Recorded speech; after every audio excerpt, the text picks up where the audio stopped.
И най-сетне опит клиповете да са си така, както ги бях замислила. Какво се промени през седмица 25? Аптекът на предния двор е, че направо реве за косене. Въпреки, че е прекрасен с толкова маргаритки и макове. Но е друга любима новост. Вече цъфнаха радиците ми. Не съм сигурна дали миналата есен ръсках семена или преди това. Но ето. Вече има една лилава, има една светло-синя. А тук е отворила цветове една друга лилава, но някакси по-двуцветна синя лилава с по-гъсто цветче. Там може би ще има бяла, надявам се и да има розова. И най-много се радвам, че като избиха много еднакви кадреви листенца в тази градинка и като бях тръгнала да я привя, предположих, че може би са нещо, което някога съм посяла и не ги отскубах, защото можеха да са си заминали безславно. И другото цвете, което почва да се спаси от моята мания да оплевя двора, е този кариопсис, който си нямам идея кога и дали въобще съм сяла тук. И просто когато плевих, листата ми се сториха по-особени и че не съм ги виждала друг път и реших, викам, дай ще го оставя. После видях, че е направил пъпки. Викам, бре, дори да е плевел, ще цъфне. И накрая цъфна цвете. Теоспермите през лятото са буквално обсипани с цветове. Тази голяма туфа е също едно цвете, което се свих от по-точно мъжа ми сви от улицата. Аз само си берях букетчета. Той го измъкна, почти нямаше корен. Миналата година беше толкова нещастно. Тази година една огромна туфа с много цветове. Друг цвет е наблейте, ето тази роза. Когато пусна тази висока и дебела пръчка, обсипана с много пъпки на едно място, се притеснихме да не е шипка. Защото цъфна долу на няколко места и там е изби тук някоя присадка. Но днес видях, че са се отворили от нейните готини пъстри цветове. Значи розата започва да расте, което е прекрасно. Цъфна едното ми бяло карамфилче, лавандулката и тя вече започва да цъфти. Пасифлората ми от едната страна на арката. Тази година успях да се организирам и да почистя. Има доста пъпки. И дори видях, че тази от другата страна на арката, която до сега не е цъфтяла, е доста прогрехава. Също е пуснала пъпчица. Открих, че имам няколко цъфнали никели. Много ги харесвам тези цветенца и въобще не мога да ги заведя. Тук, който пъти ръсках семенца, няма и няма. И когато някъде си покарат, много им се радвам. И апдейт на склончето засято с цел да привлече опрасители. Все повече видове цветя нацъфтяват. Все по-интересни, не ги познавам, но са прекрасни. Ето, това розовичкото е много нежно. Това лилавичкото е обсипа по целия склон. Интересно си завива цветоносчетата. Калифорнийския мак го познавам. Там цъфне един невен. Обсипано е с тези дребните белички и по-едри розови и лилави. Жълтото вече ви го показвах. Днес видях, че е цъфнало едно много финно и нежно синичко, което също не знам какво е. Цъфтят си макове, които познавам и съм си оставила нарочно. Виждам, че има и някакви листенца на детелинки. Изключително любимо мое място в градината. И се оказа, че едно от цветята на медоносния ми склон всъщност е копър. И сега цялата редичка има покарали копари.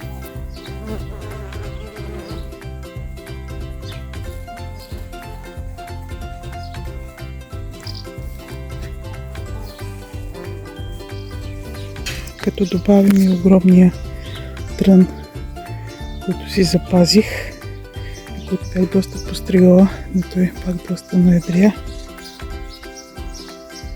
и който също привлича разни жужжащи боболечета. Мястото е идеално. Другото, което свърших в градината тази седмица, беше да поизчистя пътеките от доматите.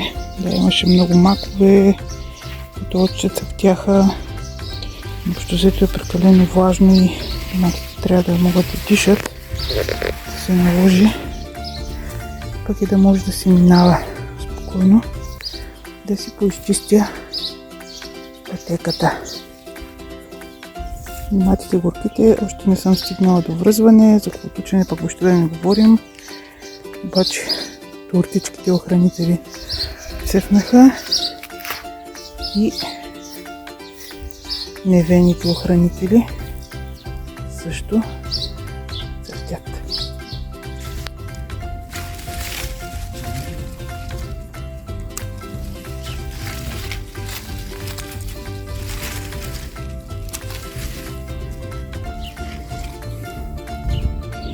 И не правете грешката да оставите ягодите прекалено гъсти, защото това нищо няма разбиране. С ягодите е безумие. Пък грешка не съм правила до сега. Миналата година ме досвидя да примахна колтуците, които се бяха пуснали. И съответно те се вкорениха. Радвах се колко ми е пълна лехата. Обаче вчера, като тръгнах да бера ягоди преди дъжда, първо, че напълних, че набрах може би 2 кила и изхвърлих половин, което беше загнило, тъй като се запарват, въпреки че са мулчирани, пак се допират до земята и много бяха загнили и много ме хвана яд. До година трябва доста да ги проледя. Какво ще се правя колтуците, какво ще се правя растенията, на какво ще ги давам не знам, но не е това начина, за съжаление. Баклата все още се крепи, продължаваме да берем. 2 яхни съм правила, поначерах си малко и си замразих в фризера. Въшките обаче буквално разказват играта. С тези ежедневни дъждове без малко да се изтърва втората реколта от баклата. Видите каква шока има тук. Излезах само да разгледам градината след дъжда, обаче тя не може да чака. Трябва да бъде прибрана. Лехата с салатите. Още е пълно с салати. Почти сме успели да изядеме от семенцата. Ето това остана само. Другите топки са купешки разсади. От тях също ядахме няколко.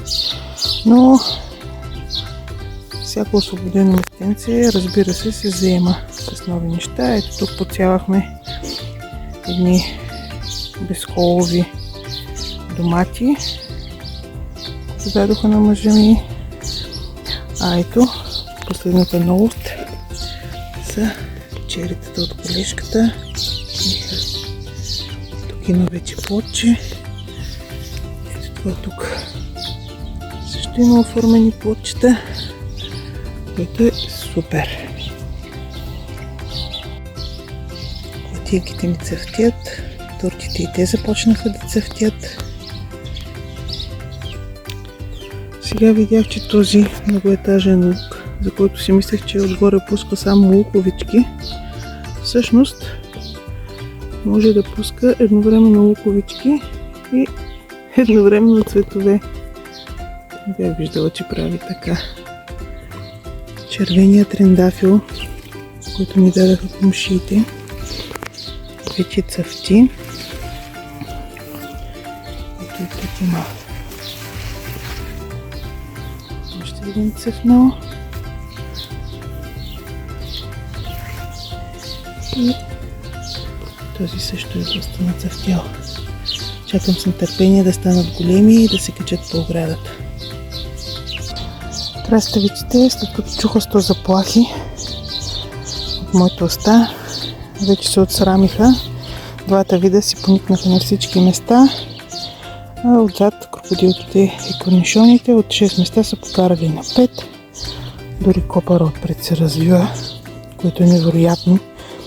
Защото съм чувала, че копър общо взето расте където той реши, а не където ти го хвърлиш. Райската ябълка вече отваря цветове. Обсипана е с цветчета, за да направи и плодчета тази година. Нарчето също почва да цъфти. Има цветче, тук горе има цветче. И в края на седмицата все пак успях да скласам преди бурята да околотуча малко домати и да вържа. Някои сортове въобще нямаха колотуци, някои бяха станали като храсти. Някои пък се бяха затапили с без върхове, да им оставях по-големи колотуци, евентуално да растат навърх. Но горе-долу отметнах малко работа и при доматите. И след черетата се отсрамват и ръгбито. Тук има едно доматче. И къде са? Тук май беше. Да, се беше оформило още едно плодче. И ето тук има още едно плодче. И след ягодите тази седмица трябва да се бере и грах.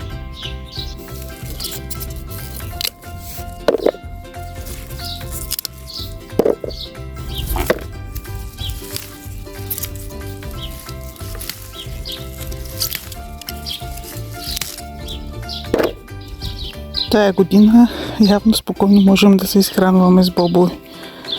Гледайте. Само от половината леха. Втора купа скуп. От втория ред.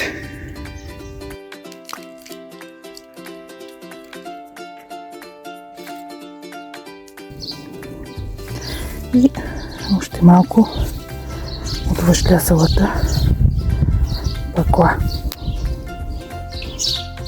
Другата новост е, че си опънахме шатрата. Не може човек да седне и по обяд да изпие едно кафе или да хапне на сенчица.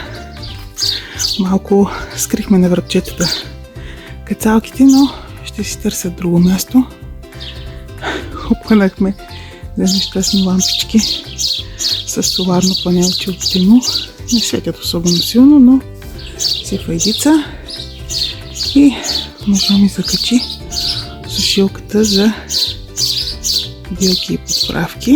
Ето тук отдолу на сянка и на сушина. И вече съм си наслагала дръжки от Магданоз, лайката, която набрах, коприва, там по-нагоре си брах маточина и мащерка, а най-отгоре има листа от смокинята.